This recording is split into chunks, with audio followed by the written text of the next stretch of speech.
This is a podcast or something like that. Hey, welcome to the Verbal Journal Podcast, episode 79, and we had a fun start so far. Instead of the phone restarting, which it often does whenever it wants, as we've talked about, my computer did that. Right as I was getting everything going, I record the audio in Streamlabs, and then I record a backup video in Streamlabs, and then my phone video. And right as I'm getting, I got the mic and so on, and it's working. And then I adjust just like the USB connection to the computer, and the computer restarts. It says your computer's run into a problem. It's a seltzer, not sponsored. And so I think that sort of gives me some information about the camera issue, like the Logitech camera issue. We've been having a lot of people saying, what's going on with your Logitech camera? I think it's probably the USB connector, even though I did try it with other USB connectors, so that's actually weird. Never mind. I must be having multiple levels of dysfunction. With that being said, welcome to the episode. We got our technical difficulties out of the way before, which we like to do.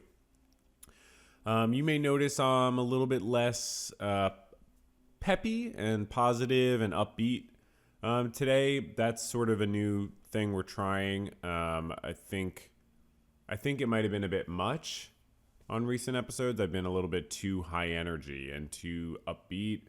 So we're trying just a more low-key approach. And this actually takes us into our first point here, because this was something that was discussed with our marketing team a little bit. Normally, you wouldn't think a marketing team would necessarily have that much say over like how the talent expresses themselves.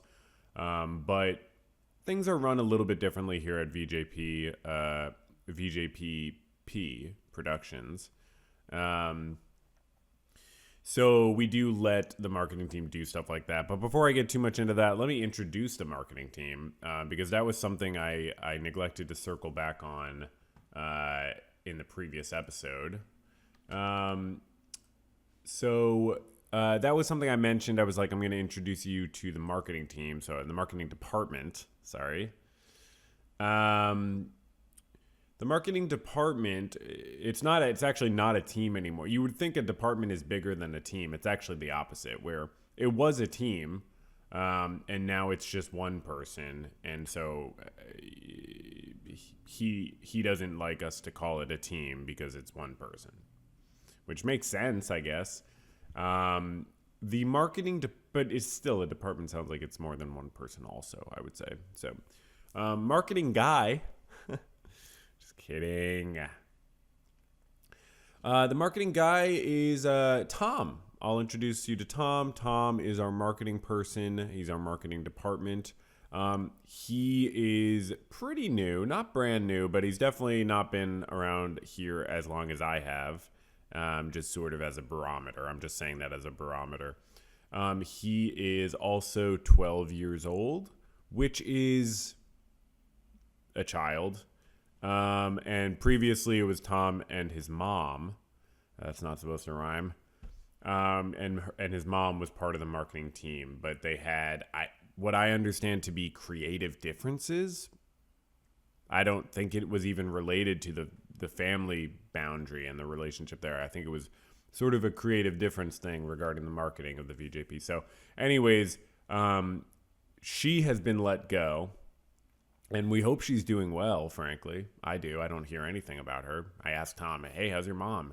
And he's like, yeah, I reached out to CNBC about that interview op. And I'm like, what? I said, how's your mom? You know what I mean? He's 12 years old. Me and Tom are even in the hierarchy, unfortunately. And it's not like I'm his boss. It's not like he's my boss. He cannot tell me what to do. But he's nice. He gives me a good feeling though. I like his vibe. Tom, brings a nice energy to the team. And he's not good at marketing. I think that's safe to say just on data alone. That word brings up memories.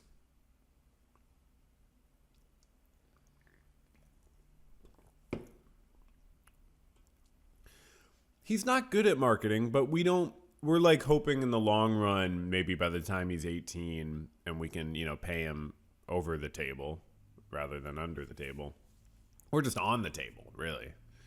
We're hoping that he's good by that point, and we don't pay him a lot. So it's not, it's not a big deal. I would like if he started looking more into, maybe advertise. Like, I would love him to reach out to other similar podcast brands and say, hey, could you promote this new episode? That's what I keep saying. If you could just email a bunch of podcasts or content creators and say, hey, could you promote the new VJP podcast?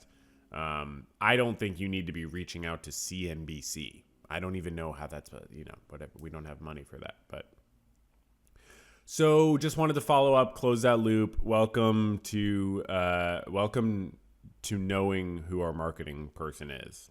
Yeah, so that's Tom.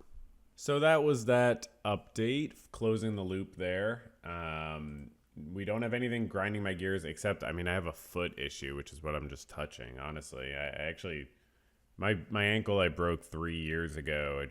It's never been good, and it's like really annoying. And then lately, it's been acting up and some pain, and honestly, it's kind of annoying, and I hope it goes away. But I'm going to try doing physical therapy more and hopefully help with that. So that's what grinds my gears, I guess. I'm not going to make that an official grinds my gears segment because it doesn't feel right. You know what I mean? No word of the day. Chess update. We don't always do that anymore, but little chess update. It's not a desk section. It's not a desk segment. It's a desk section. It's not a desk segment anymore. It's not part of the desk section. It's not a desk segment. It's not a desk. But it is an update. Once in a while, I'll give an update about chess. It's not a desk. I just want that to be clear. There was a lot of chess news this week, and I actually watched some live chess for the first time in a while 2 days ago. And it was this huge matchup between Magnus Carlsen and Hans Niemann. And if you have followed a little chess in the last couple of years, you might have heard the name Hans Niemann. Magnus Carlsen is the former world chess champion. And I will always criticize him on this podcast because he still calls himself the world chess champion on various social medias. I just realized there was a clip I was going to play, but it's on my phone. I didn't think about the fact that I'm filming myself on my phone. Anyways, just take my word for it. At one point in the broadcast, they call him the former world chess champion, so I was going to show that for you as vindication for myself. He accused Hans Niemann of cheating after Hans beat him in a tournament. Hans probably wasn't cheating, but he has a history of cheating he never fully owned up to. He tried admitting it, took it back. He ended up suing Magnus and other big chess personalities, including Hikaru Nakamura, who we'll get to briefly, and Chess.com, who was hosting this whole tournament. So now he's let back into the tournaments, and I'm sure he's not cheating. But he's been talking a lot of smack online, and he really just can't seem to help himself, and he just talks so much smack, and he's so cocky. And unreal levels of cockiness. And he lost by a huge amount. It was 5 games, 17.5 to 12.5, which is a huge deficit. Losing by 5 games in a chess match is a huge, huge deficit, because coming back from 5 games is extremely difficult, because it's a lot easier to draw a game than to win a game. So if someone has beaten you 5 more games than you've beaten them, it's going to be very hard for you to beat them 5 times, because they can go into drawing lines in the games. They can make it so it's hard for you to win, even if they can't win certain games. They can make sure they neutralize games. So it's very hard to win against Magnus Carlsen. Look, Hans Niemann is a great chess player. It's not debatable. He's in the top 20 in the world right now. He's a very good chess player. It's not even a debate.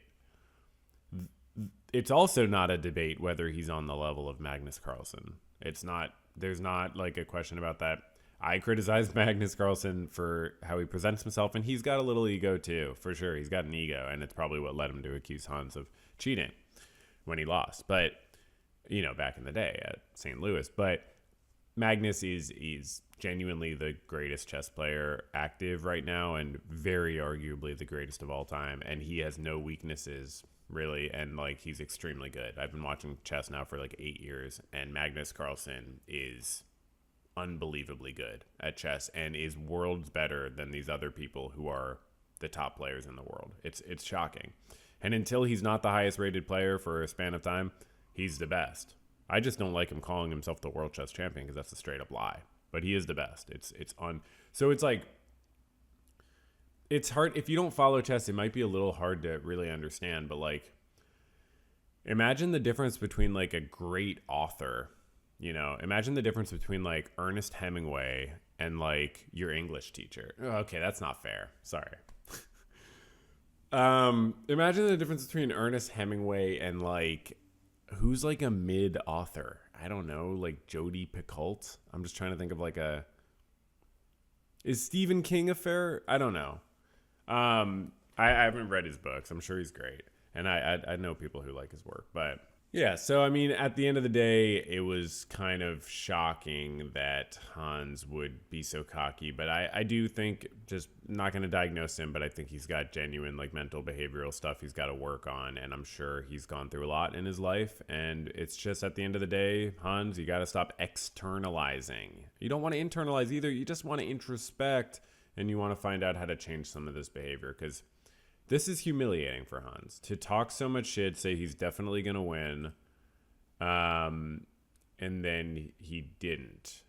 So let's go through some of these points here. Hans was playing a better first game of the match. So this is a match where they play 5-minute games, 3-minute games, and then 1-minute games.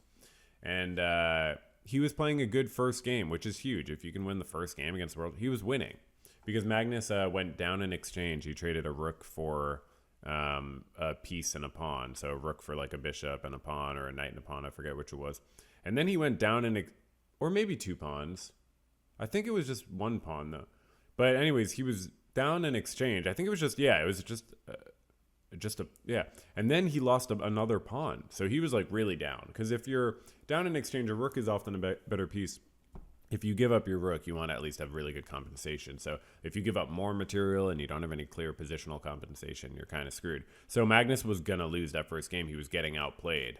And then Hans made a 1-move blunder. It was a devastating way for him to start the match. And I'm sure his fans were like, wow. It was a 1-move blunder where he trapped his rook and he lost immediately. And Magnus, like, the thing is, to beat a player who's better than you at chess, you need to be almost perfect the whole time, because you need to beat them consistently. You can't just get a lead and then win with that lead. They will find ways to claw that lead back. So you need to play so well. And if you slip at all, you're done. So it's just remarkable. And yeah, that was quite a way to start the match. He got crushed. After Hans won his first game of the match, which was it was like over half an hour into the match, he went from a 3-point deficit to a 2-point deficit. Still a pretty bad deficit. Not that, but still like a bad deficit. You don't want to be down 2 games. You don't want to be down 3 games. He went to a 2-game deficit, and then there was all this drama about the clock, and he got all worked up about an issue. I have an image here. Do we have that image? It's a good image. Just kind of reflect on what's going on. He got all worked up. Maybe there was a tech issue, and he got very worked up about it, which I understand. It's very stressful to have a tech issue, but you got to kind of keep your cool a little bit, Then the commentary is funny. People hate on the chess.com CEO for giving his commentary to this guy, and he shouldn't be there. Like, he's just like, he's the CEO, and he's funny sometimes, but like, he's just not, he doesn't need to be involved in all the commentary of the high level matches. It seems a little self-centered. Anyways, at one point he says Hans has big feelings, which is this expression people use about children. Happen, and you understand. You understand. Hans has a lot of big feelings about everything that's happened, and understandably so, Hans sued his company and has been, attempting to be a thorn in the side of chess.com. which I hate chess.com, to be clear. I don't use the website. I use Lead Chess. And I think chess.com is just a classic monopoly trying to, it's hurting the chess industry, but they do provide the money for these events. I shouldn't say it's hurting the chess industry so casually, but I don't like how they run their stuff. And it was hilarious how many technical issues they had. Forgetting the Hans issue, like all these technical issues with the broadcast, the scores wouldn't update. I didn't really watch the bullet section of the match, these 1-minute games, but apparently like the moves weren't updating from these digital, board reading things. It's like, how is that not? How is latency still an issue? Like, I don't know, whatever. I get it's an issue. It's probably incredibly difficult to live stream something like that. But it is very funny to have them mess up so much. All right. Let's see. So then, so Hans has big feelings. And, oh yeah, this comment on Reddit expressed what I was going to, because like Magnus has an ego, but Hans has like a different level. This expressed it well. Even in the interview with Levy after the 3+1, Hans is just an angry asshead. He could win every championship and no one would care or give him respect. Hans is toxically egotistical. Magnus is egotistical, but he is smooth and respectful with it. Exactly. Magnus is classy and European. He's got an ego, but he's also literally the greatest chess player alive. You're allowed to have a little ego. He's not like, he doesn't accuse people of cheating when they beat him usually. That was like a very rare thing. Hans just really needs to shut up and stop getting screen time. And another comment I saw other places that I totally agreed with, and this is his tweet after he lost to Magnus. He's able to like muster up class like once every year. It's like, yeah, dude, good. Stay humble. Stay humble. Stay humble. I don't hate Hans. Just stay humble, dude. You can do better. If he had just stuck to his admission of cheating and not walked it back and not sued people, it'd be better. There's this other point that I thought and other people made. It's like Hans made it to the Final Four in the Speed Chess Championship. He's 100 points ELO lower than Magnus. He's not on the same level. It's an amazing accomplishment to make it to the Final Four. And if he didn't have all this terrible attitude, people would just be talking about, fantastic, good for him, 21-year-old making it to the Final Four. Losing to Magnus Carlsen by 5 points does not look bad when you haven't been talking shit. It looks great when you haven't been talking shit. That's amazing. It's an amazing result. Hans gave an interview the day before this Final Four, and he was just terrible.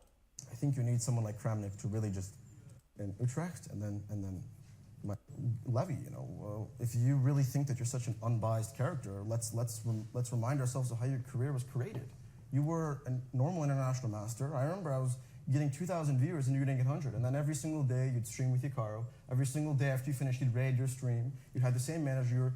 You were giving Levy. Unfortunately, it's a long interview, but like, there's no reason for him to be talking about Levy. Levy's a very well-liked chess personality and the biggest chess content creator. Like, I mean, Levy's, he's a pawn of chess.com. Of course, he works for them, but like, Hans is not making himself look good in this interview. Yeah, the uninvitation. So what I've said, and we should talk about the Speed Chess Championship because that's why we're here.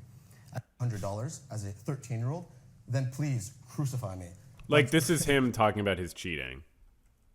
Okay, it was like right after my 13th birthday, so I was 13. And other than that, there are 0 instances of any cheating in any prize money events. Mm-hmm. So if my gravest crime is winning $100 as a 13-year-old, then please crucify me. So it's just sad because he hasn't done the thinking. It's like, Hans, it's not that you won money. It's that you made the internal mental psychological decision that it was okay to cheat. Doesn't mean you're a bad person, but when you continue to talk about it by just saying, oh, I won a little prize money. Oh, I won these games that were not even in tournaments, That's not the point, man. The point is that you made that internal calculation that you thought it was okay to do, that the means were justified by the ends, basically. But I really, and that's... If you had to estimate, what would... It's a really good power posture he's sitting in. You can tell he's like intentionally sitting with his legs spread as wide as possible. Me, the true brand ambassador of the company, and wouldn't you presume that like they were aware that I had made some mistakes as a kid? So if this was such a big problem, and keep in mind he he cheated again when he was 16 and 17. He just says it wasn't in tournaments or rated games, which chess.com, I believe, has denied based on their data. It's very hard to prove cheating. They don't have video of him looking at another screen.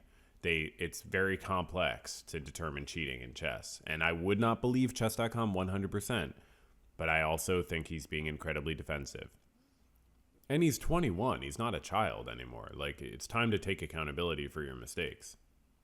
Okay, I get no props. Don't you see how Hikaru and they're all working together, and how just because they see a Facebook photo of me with him visiting his chess club when he hasn't. Oh, this is funny.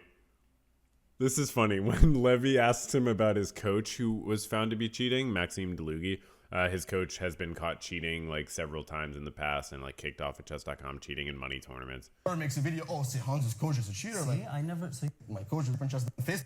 Check this out. This is so funny. Different media manipulation things, like trying to say that Maxime Delugi is my coach when he's just not my coach, and leaking his confidential emails, and like there's just every single little dirty trick that is done. So I grew up in New York. I thought Maxime Delugi was your coach. It no, has nothing to do with the scandal. When I was 11 years old, he was my coach for a brief time, but. Okay. Well, you just said he wasn't. So just like they're trying to say this guy was my coach. I grew up in New York. I thought he was your coach. Well, yeah, I mean, he was my coach when I was 11.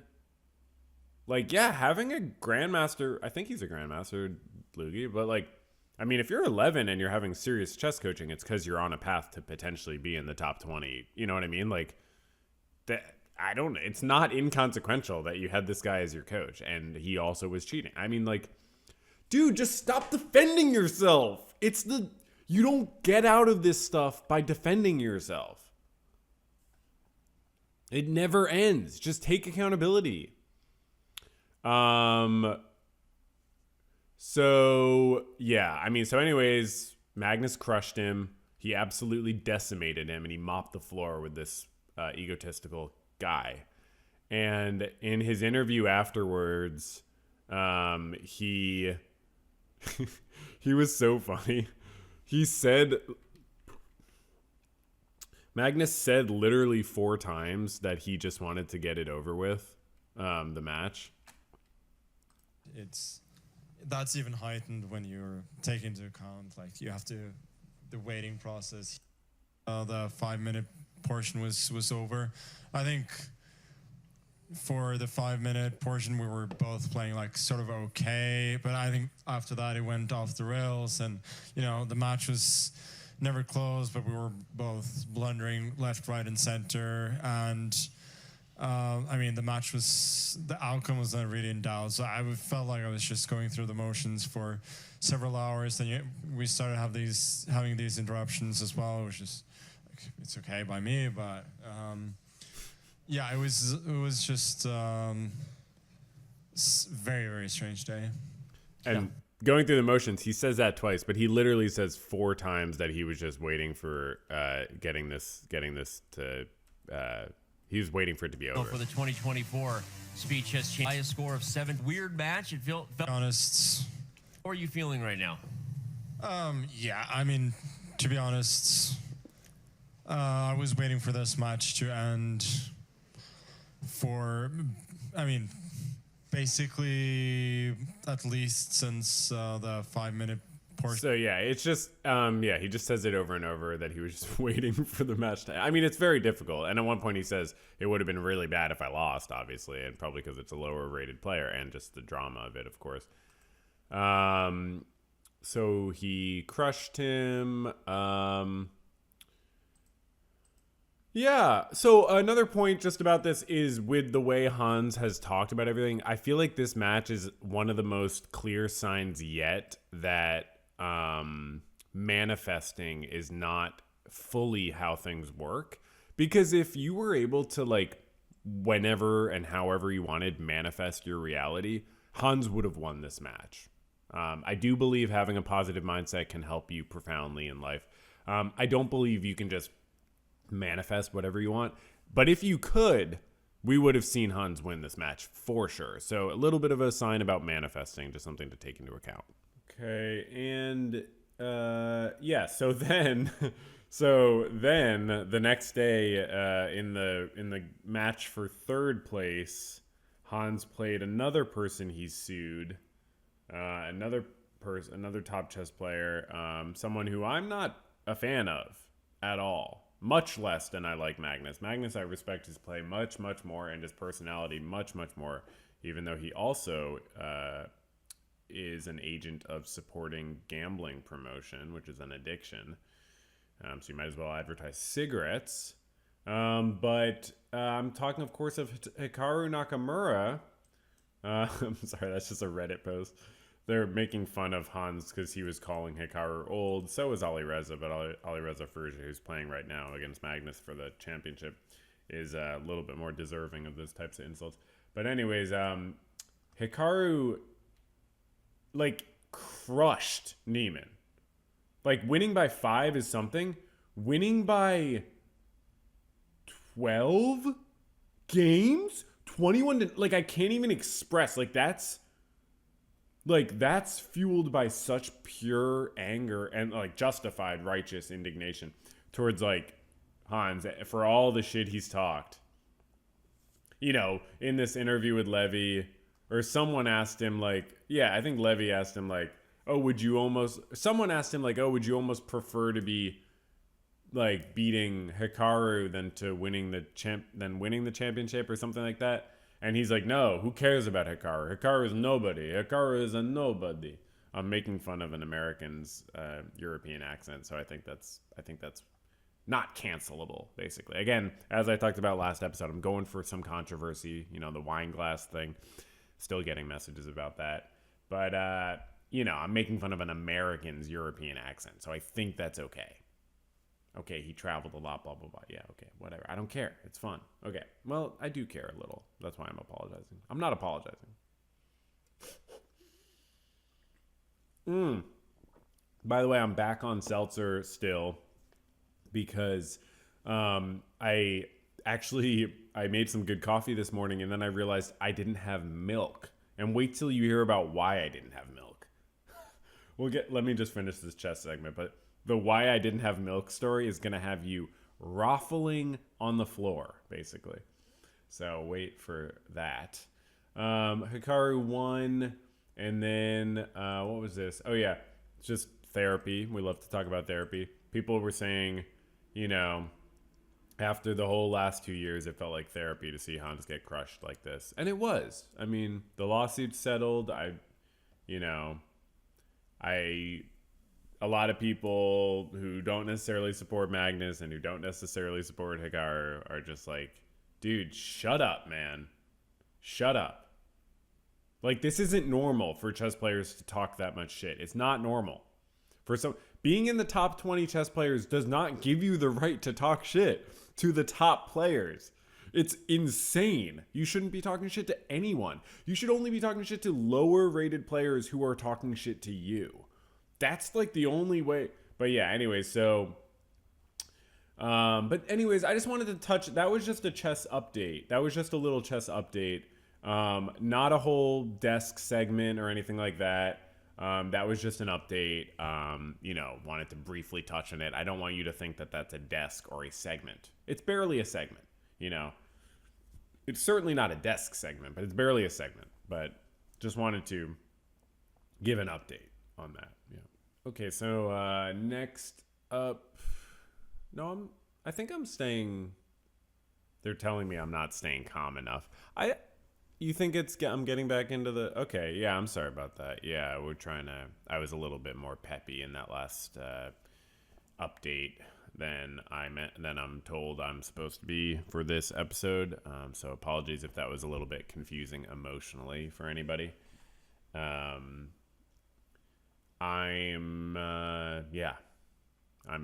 keep it laconic, okay? That's the word of the day, laconic? But I already know what it means.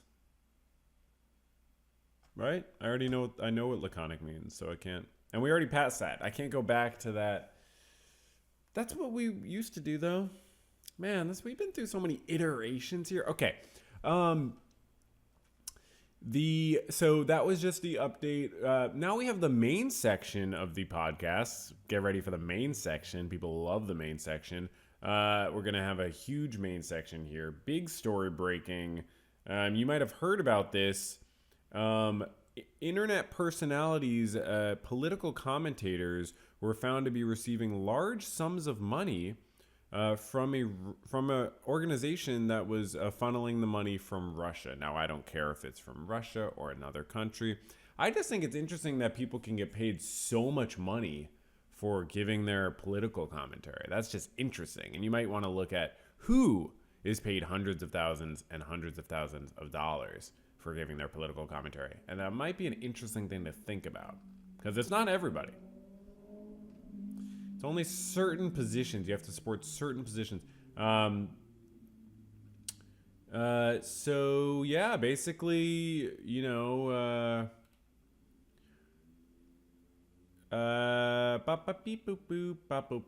prosecutors alleged 2 employees of the Russian-backed media network RT funneled almost $10 million to 6 commentators through a company that appears to be Tenet. And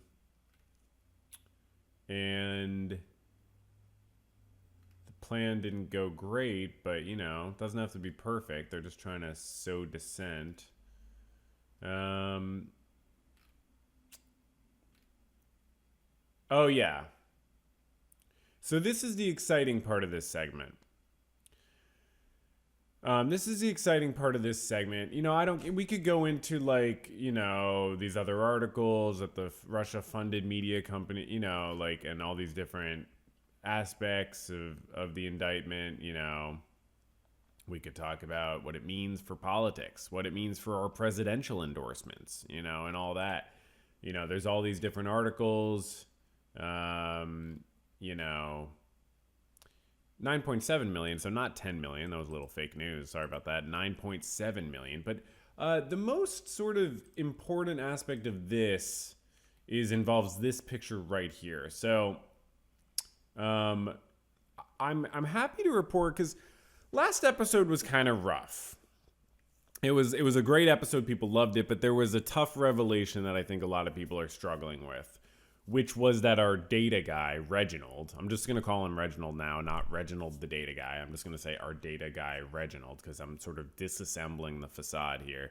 Reginald is not a real person. I did break the news about that. I have known the whole time. You know, he's not a real person. He was made up. I made him up. You know what I mean? People are that sometimes people are made up. And I think that's a lesson that I helped you learn. Sometimes people are just made up. But it's kind of sad, because I got kind of emotionally invested. I got a little more attached to Reginald than I thought I would. And I know you did. I know all the viewers and listeners did. And I just wonder, like, where does a made-up person go once they disappear from being treated as a real person? You know, like a child's imaginary friend. Where do they go? I'm sure there's like movies about this where all the imaginary friends hang out or something like that. That's a good movie idea. But where do they go? You know, because that's just another made up thing. Like, where do they actually go? You know, into the realm of ideas. Like, where do they go? And do they hang out with each other? You know, so Reginald, where is he right now? I'm wondering. And I hope he's doing well. You know, I hope he's doing well. And one thing I saw in this indictment, and we can look at the original indictment, one thing I saw in here really made me feel good, actually, because I thought, well, let me explain first. So, just to kind of get a summary here,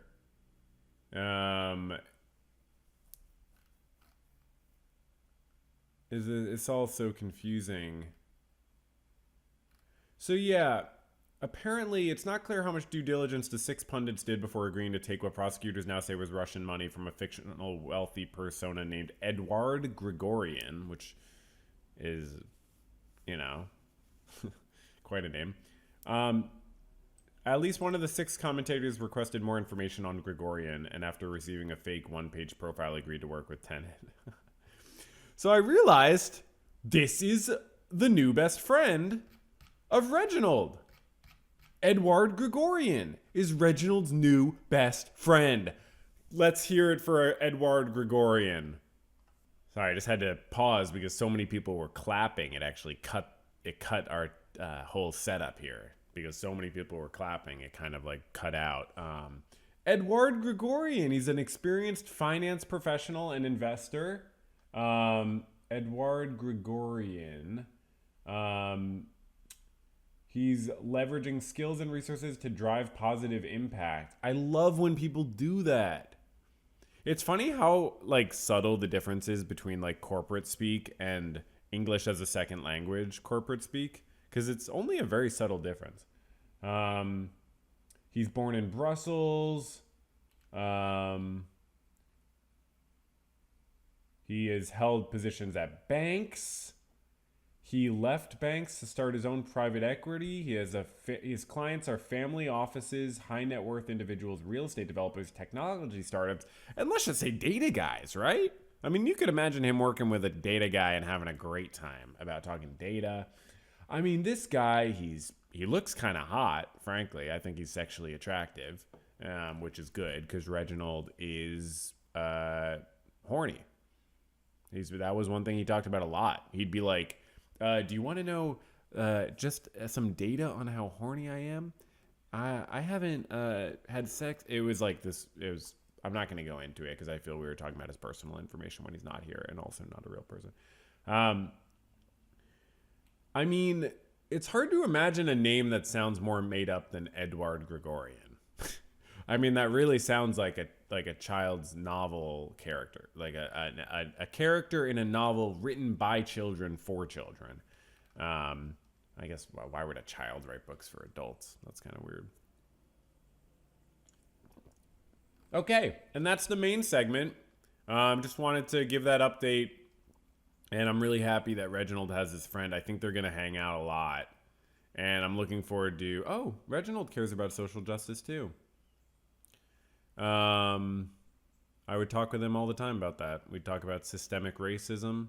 And he would say, systemic makes me think of data, actually. And I'd be like, can we talk about the racism part, Reginald? He was kind of one-track mind.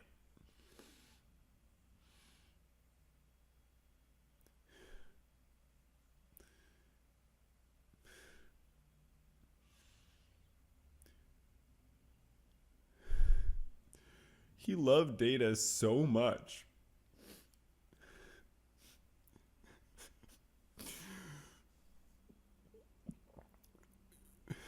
I promised myself I wouldn't cry, but he loved data so much.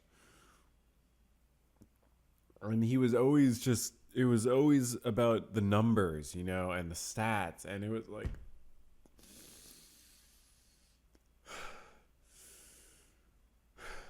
I just hope that I hope that he can meet people that he can connect with and that he can talk data with. I can just see him asking about all the financial experience of Eduard Grigoriann and asking about how much money he, helped people invest and stuff and his percentage returns and year over year.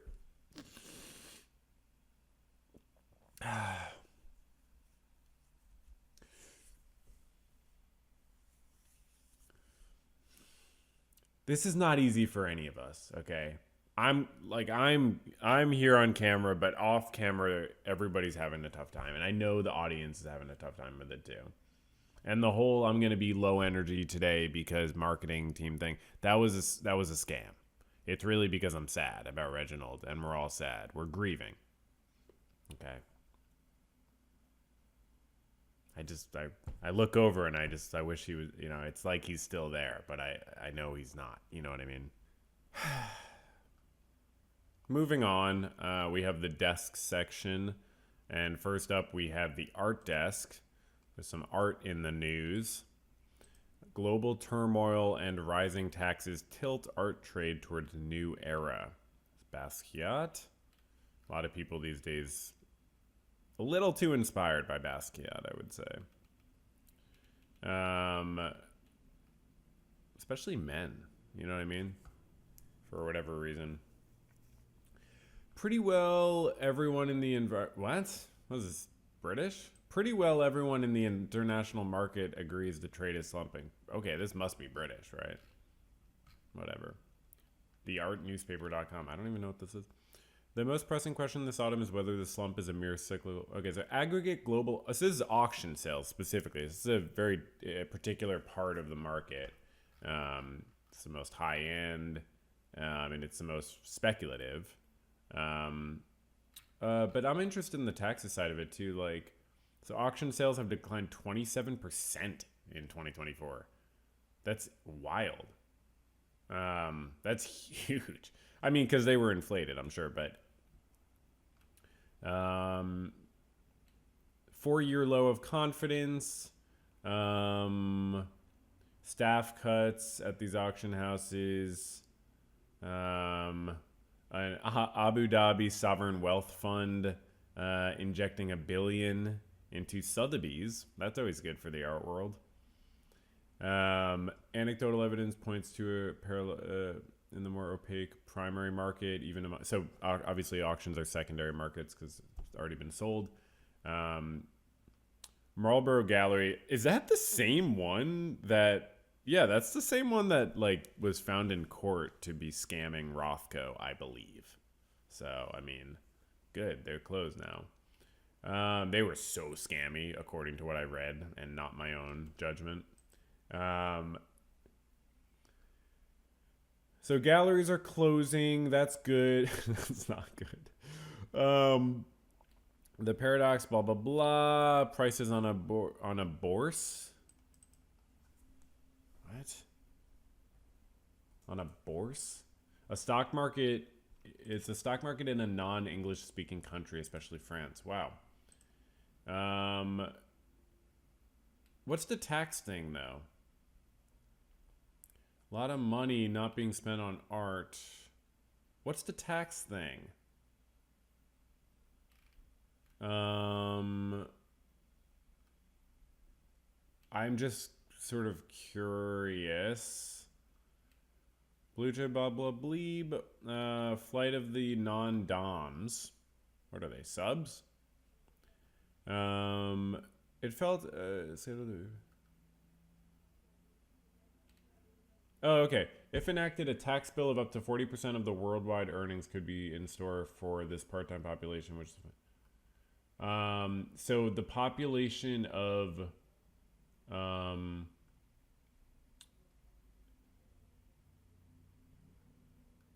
people who don't live there, non-domiciled resident status. So if they scrap that, then a tax bill of up to 40% of their worldwide earnings. So yeah, that's interesting. There's all this tax stuff that nicknamed president of that affects the art world. Nicknamed president of the rich after abolishing wealth taxes and introducing a flat tax on capital. He did? Oh my God. Macron has become a lame duck figurehead since France's inconclusive parliamentary elections. He's presiding for the moment over left and right-wing coalitions, both vowing to hike taxes on the rich. Wow. Good for him for standing against the mob on that one. Next up, Sotheby's earnings fall by 88% during the first half of 2024. Didn't we just see 27%? Must have been different than earnings. Must have been their profit or something. I don't remember. But anyways, we're not going to read more about the art. Forget that. That's the art desk.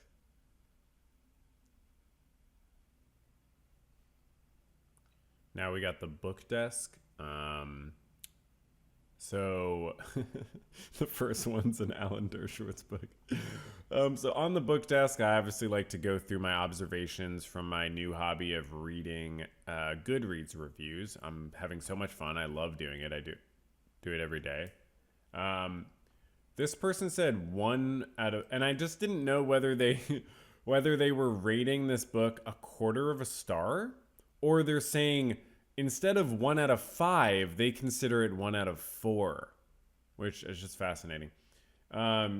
Next up, this is just a strange positive 2-star review for Clarence Thomas's book.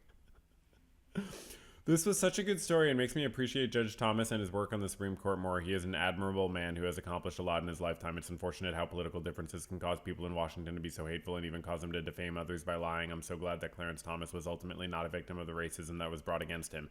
2 stars. Thanks, Carolyn. Like, what? And you read it 2 times?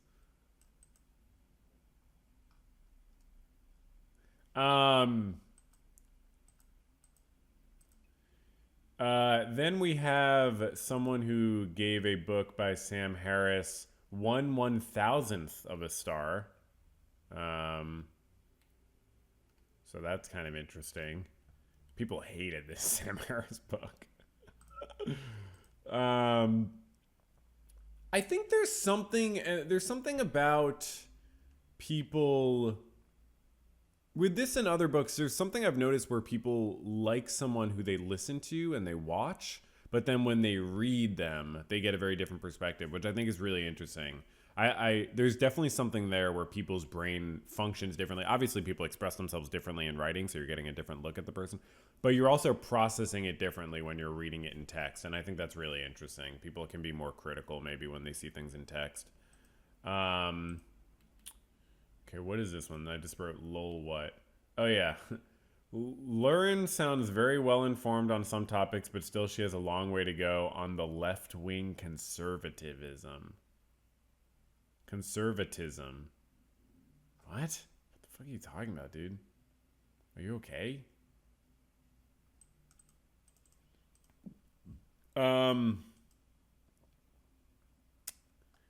This one rounded 3.8 down to 3, which is harsh. Last episode, we saw someone who rounded 3.8 down to 2, but that was just like a typo. You know what I mean? I make a big deal of it. I think that was a typo. Rounding 3.8 down to 3 seems much more intentional, and that lends credence to the theory I've had of like, some people have the idea that if you're at all below a star level, you have not reached that star level. You do not round up. Basically, you only round down. So yeah, 3.8 rounded down to 3, tough. And sometimes I'll read the 3-star reviews of these terrible books because it's just interesting. You know, it's just interesting the way people who like the book also have criticisms of it. You can read very interesting criticisms. Oh, here the Bible is written by Anonymous. So just kind of a interesting vibe, an interesting Bible vibe. Anonymous. I wonder who that was. What is this? Book of Mormon. I was reading today and yesterday a lot of reviews of the Book of Mormon. Oh, this is so interesting. Look at this. This person says, I began reading my book reviews and found this one supposedly written by me, but I would never write what is below. In a nutshell, the novel is historical fiction about an imaginary group of people in America thousands of years ago. And then apparently this was written without their consent. I've never seen someone say this. The following is what I found. Any description of this book will not give it justice. Whoever wants to know how God sees our world and what man does here, he or she needs to, or they, need to read this book.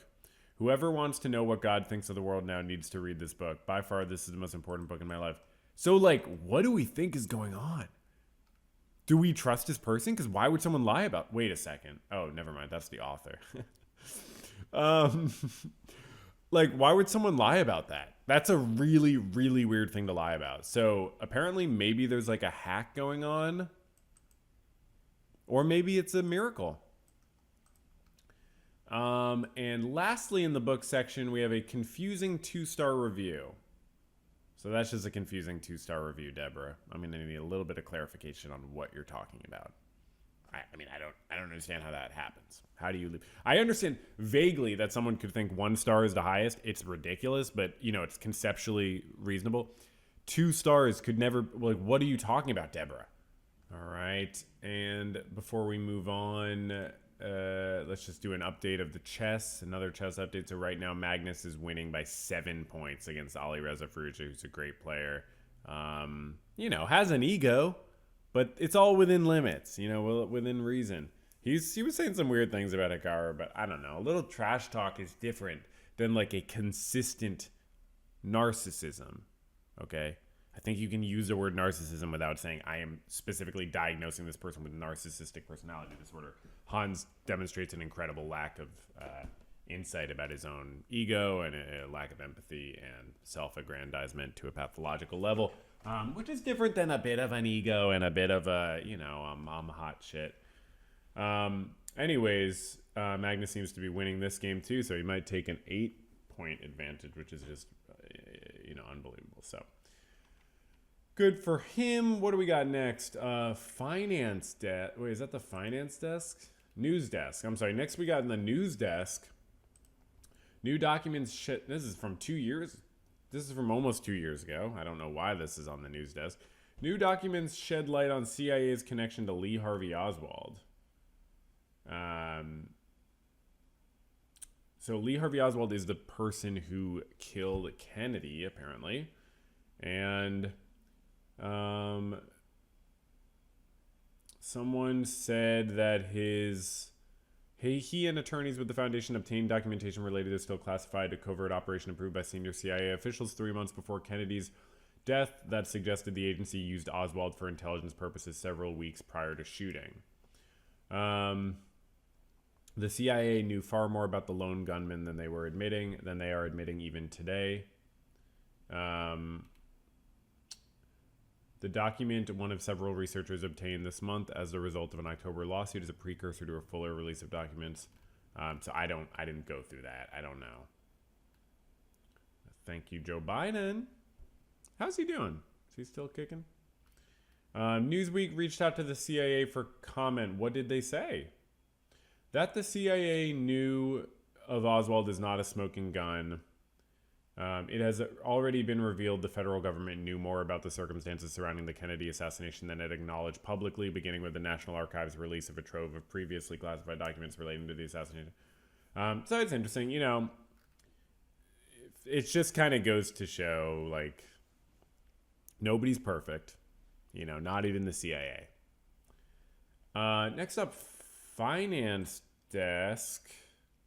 We got the finance desk, the gaming industry, a behemoth with unprecedented global reach. So, let me do in 2022, the global gaming industry made way more money than the global recorded music industry or the global movie industry. That was shocking to me. This is according to Forbes, a liberal rag, basically.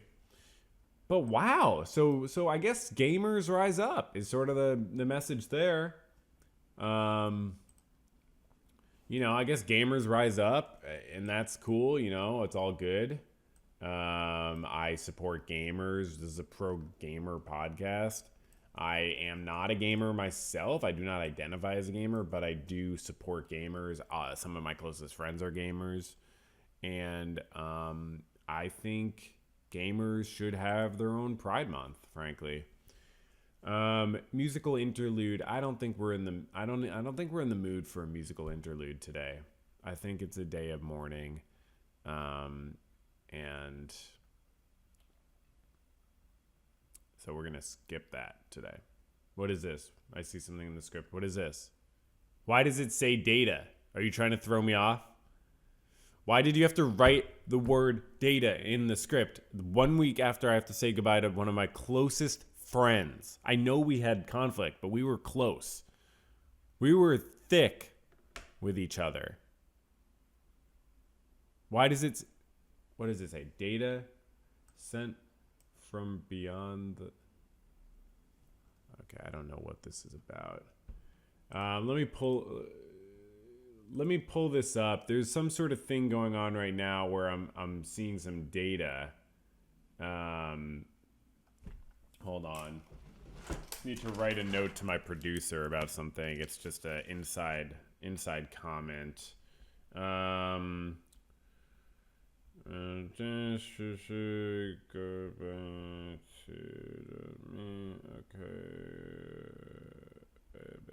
Okay, yeah, just had to write a note.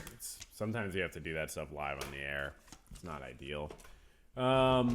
No, I know it's not live, but okay, so what is this? It says data from beyond the blank, and I don't know why it says that. But I will pull it up. Okay, I guess I will pull that up. This looks like this looks like a Goodreads review. Why is this not part of the book segment?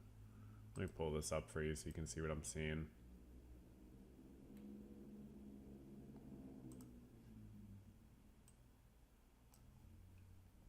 Okay, hold on.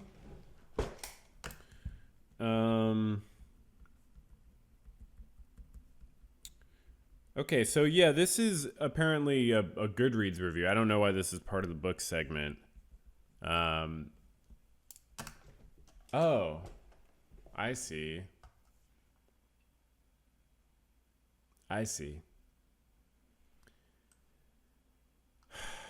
So this is in my script. You can see I'm looking at a Google Doc right now because this is in my script. This is something that was screenshot and put in my script to be separate from... Who put this in the script? No one knows who put this in the script? It says, one thing I noticed was how repetitive it is. It's talking about the Book of Mormon.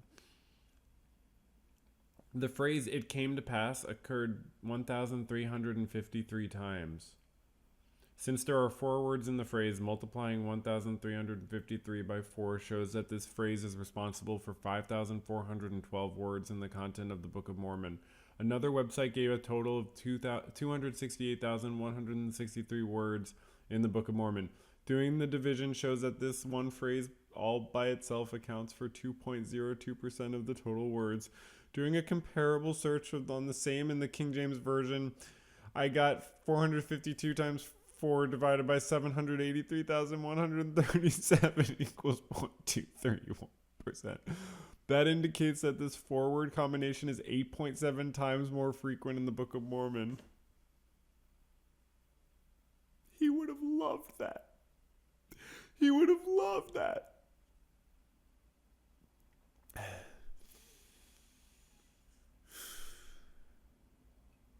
You're saying there's a chance he actually put that in the script. I'm not falling for that, Donna. I know that that's not likely. Based on what I now understand. I know that that's very unlikely. Thanks for getting through this one with me, y'all. I think we're getting through this together. It's a podcast is a journey. That's what they say. I believe Ayn Rand. That's an Ayn Rand quote. Patron shout out. Why are there so many exclamation points here in the script? Why does it have to say patron shout out 1, 2, 3, 4, 5 exclamation points? I'm deleting them. I'm deleting the exclamation points. I have the right to do that. This is in my contract. I'm deleting. It's just going to say patron shout out. I think that's okay. You know what I mean? And I'm not even going to give people a shout out today. I don't think it has to be every week that you get a shout out. And I'm just not, it's not about you today. I think it's about, we all know who it's about. Let's check the mailbag though, because I can't say no to reading all the fantastic messages that I am sure we got in response. And no, we didn't get any. We didn't get any messages, but someone commented on the public episode. The previous episode was public. And they said... Personally, I don't think that wine glasses are feminine or sexual. They are more wine glass shaped, as far as I can tell. What is feminine and sexual is side sitting. Now, I don't know. I think that's when you are in like a chair and you're sitting to the side. So that's great for this person that turns them on and that they also associate it with femininity. That's beautiful for them. Personally, I'm going to stick by what I said about wine glasses. I think part of it, courting controversy as a podcast is standing by what you say, regardless of whether it's right or wrong. So I'm going to stand by it because I'm offended that I could be questioned. And I think we're done. I think we're done for today. Thanks so much for watching, I guess, and or listening. And just, I guess I'll just hug the people closest to you, you know? Hug them and kiss them if it's appropriate. Don't kiss them if it's inappropriate. Don't even hug them if that's inappropriate, honestly. But hug the people and kiss the people closest to you, because one day you might realize that they're completely made up. You might be forced to reckon with that. And let me just tell you, it's something. You know, it's something. Okay, bye. This is a podcast or something like that.